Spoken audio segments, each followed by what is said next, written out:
So let's talk about the engagements at the Olympics. Bye, Pony. Bye. I know you don't like us. Hopefully y'all can see this dude, the big old horse. So yeah, let's talk about this.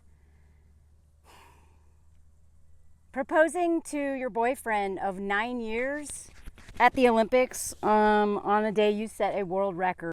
Stand up! I want to talk about a few things here. As somebody who has been living in France for 6 years, I do have a little bit of context to add to this, but at the same time, a lot of that still doesn't matter. I just really want y'all to see this. I still love this shirt so much, especially with this hat. Diva. So let me add what I can of the French context to this, because wedding culture is not the same here as it is in the U.S. So I'm just going to add this just as something to think about whenever you judge people's relationships in other countries, because this stuff is actually really important. And at the same time, I'm also going to point out the things that I saw that make me also think, yeah, but still. So on the one hand, when you live in a country where your healthcare is not tied to your being married or your workplace, or all this stuff that is crazy, the same way housing should not be tied to your workplace, like they're trying to do currently. They're trying to tie, I mean, come on, didn't we learn this already? Should not have to get health insurance or housing or any of these things by being tied to a man or a company or anything like that. So that's for starter. And because a lot of times marriage ends up being before the $1 billion, sorry, I'm trying to get the sun not in your eyes, $1 billion wedding industry in its last extinction breath is trying to sell marriage. Oh my God, Brazil. And as Cecilia Regina would say, the more they try to convince us to marry and have kids, the more we know it's working. It's working, that women are like, wait a second. And so they're going to try even harder to convince us to do this, right? And now that women have forgotten on some level, because patriarchy has, it just shifts like water. It's ice one day, it's water one day, it evaporates another day, it's snow one day, it's just constantly going to change, right? So our approach to it, where's that horse? Where's that pony? Okay, our approach to it also has to change, So for a while, we didn't really have a choice, You didn't want to die, and if you couldn't have access to money, credit cards, you couldn't buy a home and all that stuff, then you had to link yourself to either your dad, you're going to be linked to your dad or a husband or, I don't know, maybe even your brother, but you got to link yourself to somebody. And now that we, in many countries, don't have to do that anymore, then they're like, oh, wait, no, it's not a business contract. I know, y'all knew it was a business contract all along because you weren't allowed to really do business. In general, we do know that white women owned people as well. And, that's another video. But in general, credit cards and all these things, right? We were forced to have to go through men to get our needs met. And as Candace Kelly, one of my mutuals, talks about all the time, and I think is still writing a book about this, is a lot of our grandmas were hostages, right? Literal hostages. They were, and a lot of our grandpas were PDF. Go look it up. Just see what age they got married. How old were they? Because a lot of 30-something-year-old, 40-year-old men were marrying teenagers. Anyway, so times have changed, right? And so now they're trying to say love. But in the end of the day, in the U.S. especially, it is a business contract because if you are not married, you have no protection in terms of your assets. You got to get this stuff in writing, right? And so that's why just living with men and giving them free labor without marriage is also dangerous, just like marrying men can be very dangerous, right? And so in France and many countries around the world, actually, most countries offer some sort of universal health care. But ours is like, no. You got to get it through marriage or through your parents, but only until you're a certain age, or through a company.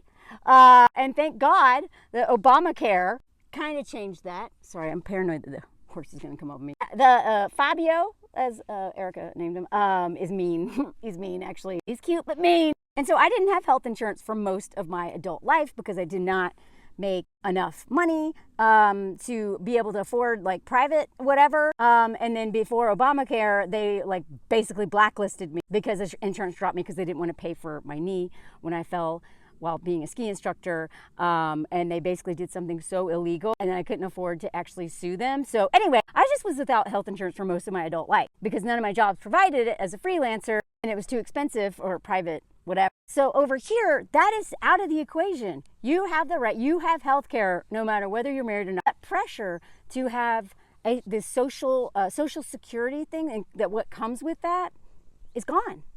It's gone. And that already gives you a choice. That gives you a choice that a lot of women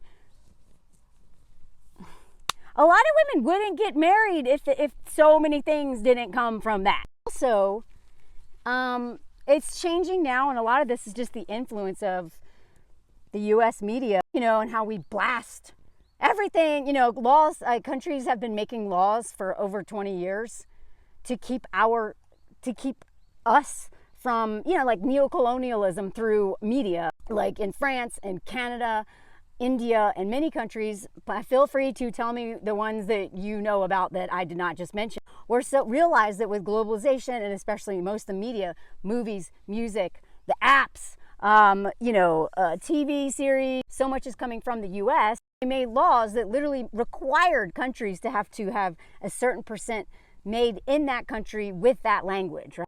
And so because of that, it's not as bad here in terms of being influenced by U.S. media, and which most things, including corn, are made by mostly rich white men. And so, we're going to see that influence everywhere. The apps were everywhere.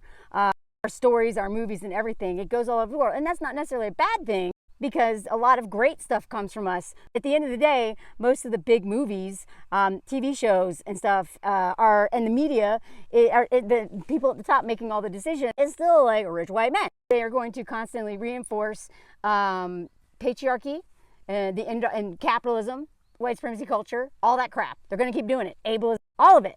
And yet, it still hasn't taken a huge foothold here. Like, people are not going to spend, usually, unless they're literally super rich, tens and tens and tens and tens of thousands of dollars. They're not going to spend on a wedding what they would on a house. Just not the same. It's not the same. And then you have like Love is Blind and all these other shows that start over there, and then they kind of, now it's like Love is Blind Sweden, Love is Blind Brazil, Love is Blind blah blah blah. They're all over now. But Love is Blind, started, as far as I know, in the US. And it's like, what? Yeah, you marry somebody that you literally have never seen. Okay, whatever, get engaged. So just the pressure to get married is not as big. And actually, I know several couples who are French who have been together for years, have a house together, have children together, and they're paxed, P-A-C-S, which gives you the rights of marriage, but they're not married because they don't want to spend money on a wedding. They don't care. It's also like harder to get out of a marriage than out of, it's harder to get divorced than it is to like end your pax thing. And so, weddings are expensive.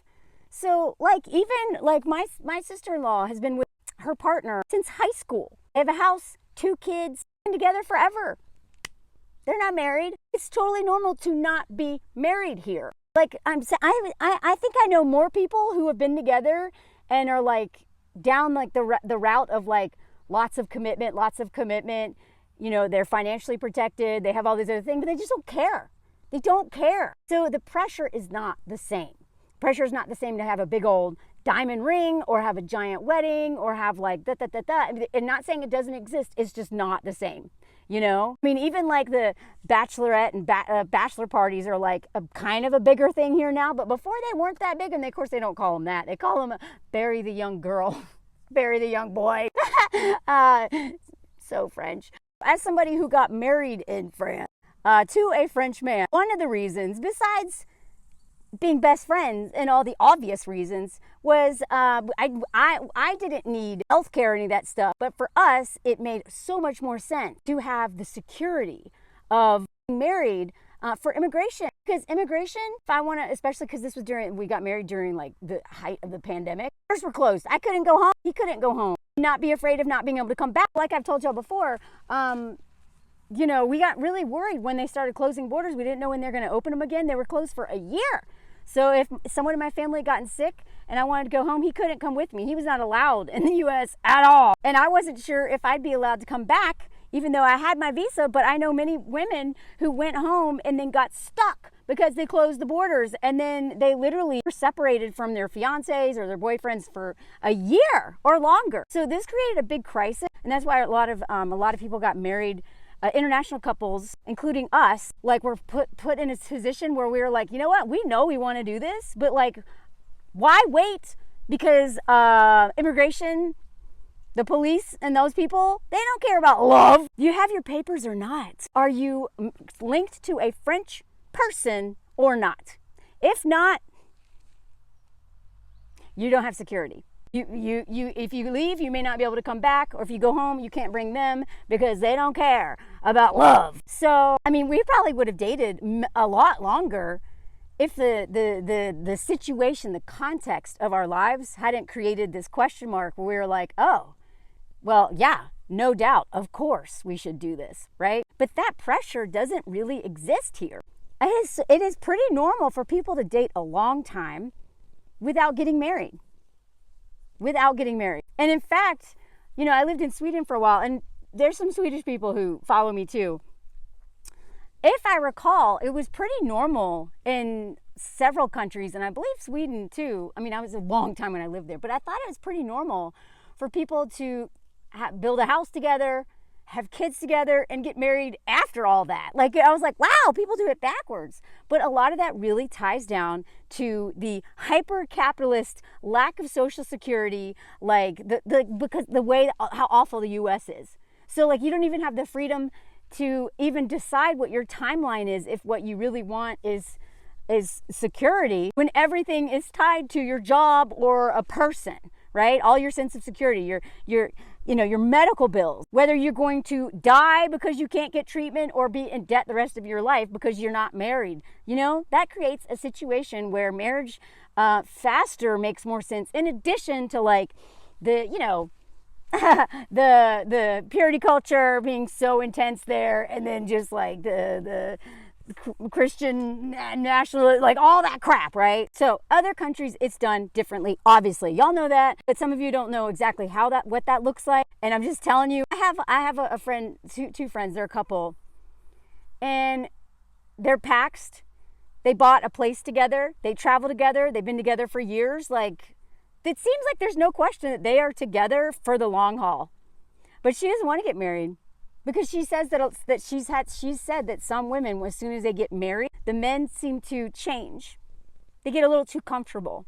So she was like, I am in no hurry to get married.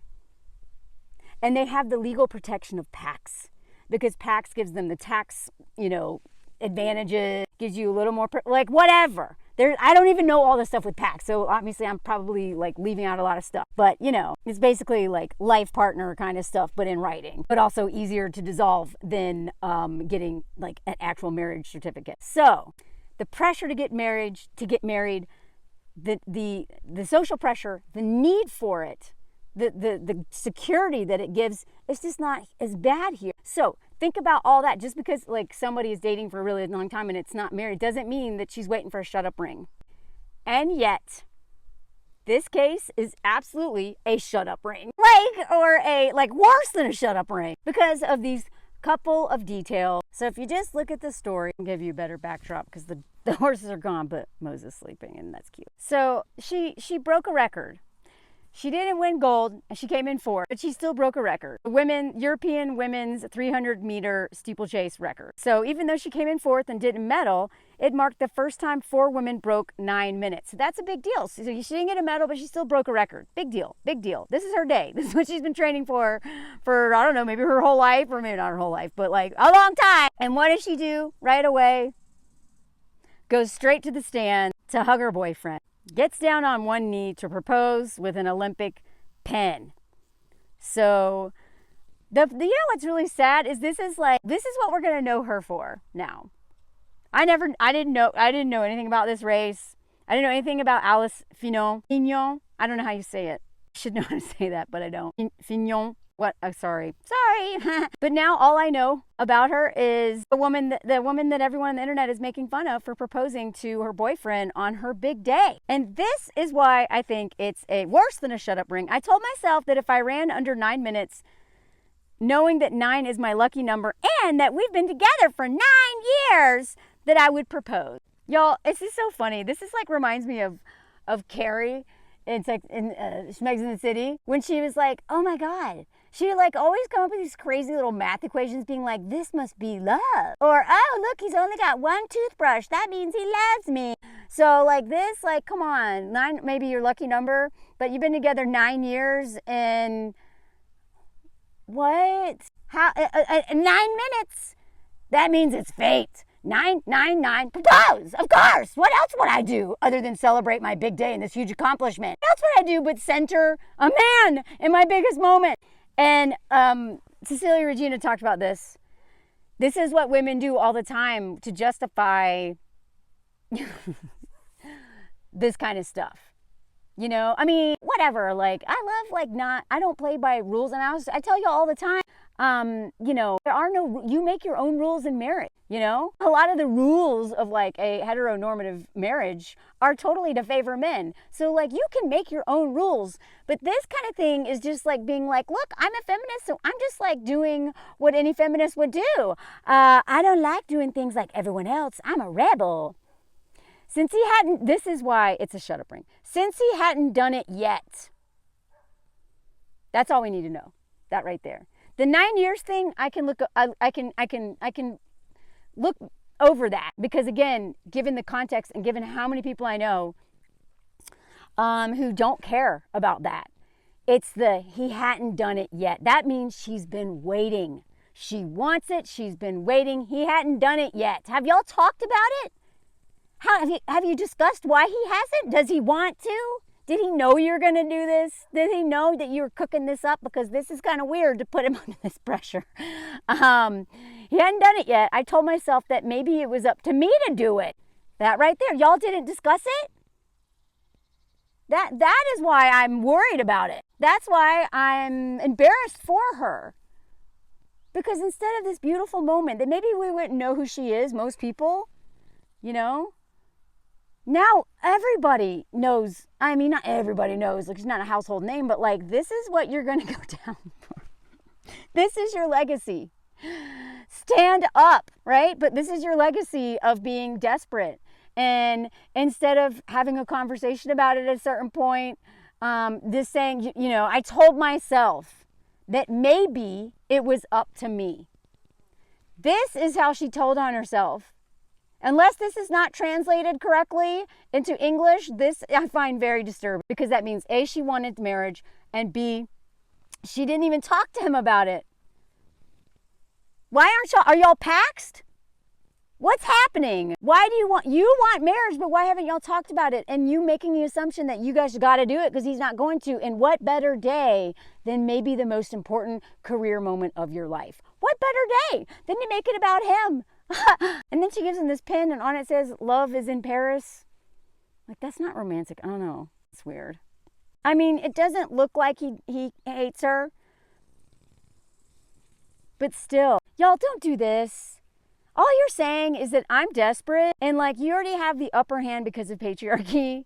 But now you have an upper hand because I would rather just do this on the most important career day of my life than talk to you about it, or, you know, like, come on, this drives me nuts. And again, like, first of all, there's no way he's saying no. Not here. He would look like a terrible dude, but I'll be curious if they actually get married. Oh, look, there's the pony. See, there he is. I do want to give a couple of another exception. This is like with some friends in the U.S. I have one friend that proposed to her boyfriend, but that's because he proposed to her so many times and she said, no, I'm not ready. Right? Like this man knew she was the one. He pursued her. He has always just adored her. He was very eager to get married. Like, she made this man wait years. And not as to torture him, but because she understands marriage. She understands what a big deal marriage is.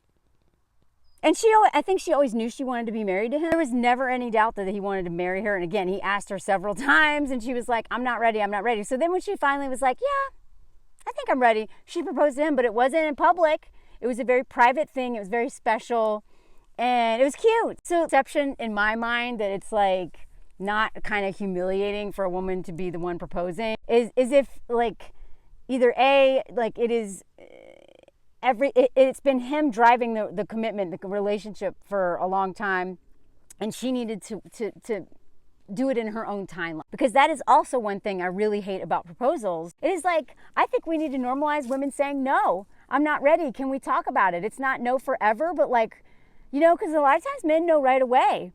But like, again, women have everything to lose with marriage. So I want to normalize women not waiting for men to propose to them, for men to dictate the timeline. Y'all can get engaged whenever. But if you're still not sure, what are you doing back there? If you're still not sure, then say, you know, you can say yes, but you know, I just want to, I need to, like, things might be going a little too fast for me. Give me a couple years. You know what I mean? So the only exception is if it is so clear that this man is waiting, that he wants to be married, and she is the one who is determining when that is going to happen. Okay, so that's another little caveat. So I also want to show some reactions from the internet. I'm going to get into some of the other proposals in a minute, but like this is a smack in the face to a man. Proposing is a top 3 moment in a man's life, and she just took that away from him, which this man just told on himself. Like, dude, if the proposal is still all about you and you, like, this is the kind of man who's going to propose on a jumbotron. You know what I mean?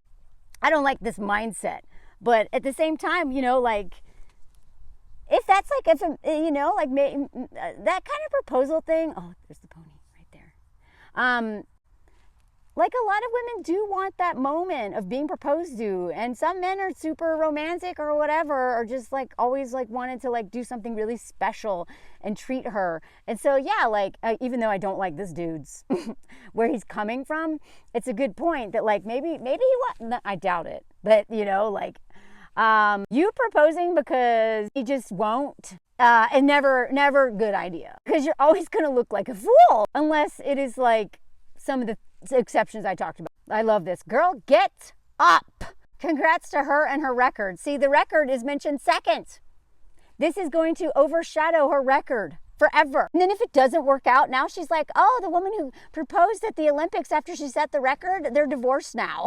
That also puts a lot of pressure on the marriage to do something that publicly, you know? Like that's why like I get nervous when women like put too much of like how, oh, amazing, like whatever, their relationship is online. That's why like I'll talk about Anthony, but he's never going to be a main character on my page because this is about me. This is my page. I tell y'all about how I am working on myself in my past and my current, all the things that come up, and I'll mention him in terms of what men can do and should do. But we will never be a couple's page. That is too much pressure. That means we can't ever mess up, or, you know, that's just like relying on a man and hoping a man will not humiliate you. And even though I don't think Anthony ever will, I just get really nervous when women are like, my whole life and my whole job is about our relationship working out. That's what she just did with this. And given how men are so reckless, I mean, look what they're doing to Kamala Harris right now, trying to discredit her by talking about her husband's affairs from before, even though it has nothing to do with her. Vote Kamala, vote Kamala, vote Kamala. They're always going to do that. Others are always going to do that. What men do is always going to affect the woman most. So her doing this is like, look, this man is so important. I'm centering him on the most important day of my life. So I hope her marriage works out. Oh, look, there's the pony. This is the kind of stuff she's getting. Okay, both of them are behind me right now, y'all. She's the man in the relationship. Great. She finally added enough value to the relationship for him to say yes. Ah, that's a woman who wrote that. Oh my God. Hello, pick me. Look. Oh my God, this is so entertaining having them both back here right now. There's all these like, oh my God, people who love this story. I mean, I'm worried about you, but I love this one. I actually prefer this than a guy proposing and trying to steal her moment. But I'm a big lesbian, so what do I know about these? But again, like, I mean, on some level, I'm like, maybe it's better that she chose to do this, but like, it's actually worse because she looks even worse. Wait, where are the horses? Hold on. Sorry. I had to put Mose in his little harness because I don't trust him around that pony. The pony's mean. I was like, don't attack him. Speaking of which, like, this one makes me so mad.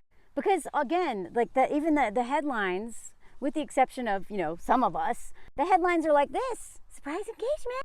Chinese badminton player gets a diamond after winning gold. A diamond is somehow seems actually, like, cooler than a gold medal. Imagine this being your Olympic photo. What is the main subject of this photo? It's not the thing around her neck. It's this. And this. This makes me so angry. Like, this one makes me, I think, is worse because I'm so mad at him that he stole her moment. But I think it's just as sad when the woman proposes to the man and decenters herself and actively centers the man. Because she didn't choose this, I'm guessing. She was put into this situation where a woman's own insecurities and whatever's going on there made her actually do it herself, do it to herself. So this was one of the comments in Facebook for that article about the French woman. Yeah, in France, men have a lady or 3 or 4 on the side, so why buy the cow when you can get the milk for free? And then, by the way, it's not just men who have someone else. Things are just different over here. By the way, Caleb wasn't crazy about this proposal, but at least they are on the same team. And like their teammates were all happy and they were on the same team. It wasn't like he's an Olympian, she's an Olympian, and he's afraid she's going to win and get gold, so he's going to get, because that's what they're doing. That's what a lot of these men, they're also athletes, but they propose, especially if they lose, because they're like, okay, I can't get gold, but I'm going to get the credit for gold by making her gold about me, so I look like an amazing man during her gold moment. It's so much is based on their own jealousy and, you know, wanting to steal, just be the main character in literally everything. This one really pissed me off right here. Another French proposal. Both these women got engaged to right after they won a medal. These two women, Sarah Steyaert and Charline Picon, both said we when their partner right after they win are like, oh, here, let's both make it about us. Like the fact this is a double proposal is even crazy. This right here, that makes this not a romantic story. This makes it a horror story. Our boyfriend said at the beginning of the project that if we won a medal if